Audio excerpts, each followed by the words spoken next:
The World Economic Forum wrapped up today in Davos. World leaders, business executives, and celebrities gathered in the Swiss Alps town. President Trump was there to promote his America First agenda. He gave the keynote address. Afterwards, we spoke with one attendee, Gene Sperling. He was an economic advisor to Presidents Obama and Clinton. Here's what he had to say about President Trump's message. While he was not as perhaps divisive as he may have been in other speeches, I also don't think that he did much to give a sense that he understands that you can be for America and believe that cooperating with the rest of the world is positive for everybody. He noted that if America does well, others might do better, but he didn't really note that by us working together on things like the Paris Treaty, we can all be better. And I think what most presidents find is that sometime during their presidency, they need other countries, militarily, economically, and it pays off to have a spirit of working together.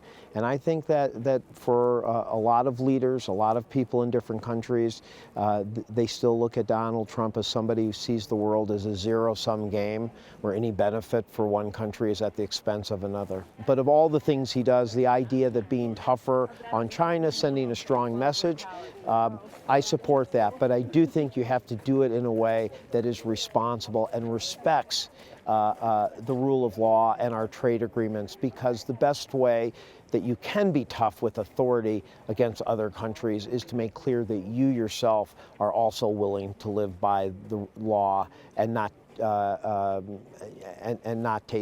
cut corners yourself. I think we should take a tougher line with China. But if you do so just as a talking point, or you do so in a way that perhaps puts tariffs on countries all over the world where it really does not follow our existing trade laws, you could lead to retaliation. Your legitimacy in fighting against unfair trade practices by China, others, could be undermined if it seems that you're doing the same thing. So I think it really does matter. I think if it's a tough approach, but one that makes clear that we're respectful of our trade agreements, I think we can do okay. Job growth was actually the worst in 2017 than it's been since 2010. Job growth was 20% lower in his first year than it was on average in Obama's second term. So there just is no truth to the idea that somehow job growth has been better under his watch, or his unfair accusations that somehow the previous administration had hampered job growth. I think the reality is that the real hard work in coming out of this financial crisis did take place under the Obama administration. That had to be the brutally hard work of inheriting the worst financial crisis. And I do think at times that Donald Trump does talk a little bit, as Ann Richards used to say, of the person who's born on third base and thinks they hit a triple. He inherited an economy that was growing. He inherited an unemployment rate that was falling. And I think it's great for our country that those trends have continued. But I think to claim that you've somehow, that anything good happening now is somehow a break with the past is just simply wrong, not true. And I think the facts show that the best thing that he's had going is that positive trends that existed when he took office, some of those have continued.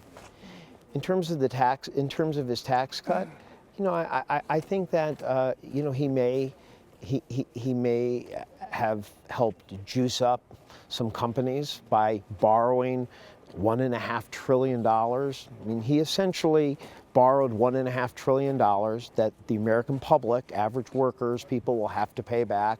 And he gave a huge windfall to a lot of well-off people and a lot of our biggest companies. I think it was a huge missed opportunity, and I think it's a terrible shame that we put ourselves $1.5 trillion more in debt and didn't even attack things like helping workers move from job to job, higher education, universal pre-K, our infrastructure. If we were going to borrow a little, those are things that could have affected our long-term productivity, the strength of the middle class, and simply juicing up our largest companies so that they can buy back more stocks, give more dividends, and maybe do, like a one-time bonus for the workers, I think is very unfortunate. And those workers could have done a lot better if they had just simply given all of the tax cut directly to the middle class. They'd be getting extra money each and every year.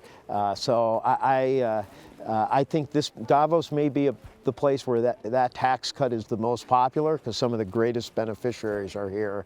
But I don't think in the long term it's going to be a good thing for our country.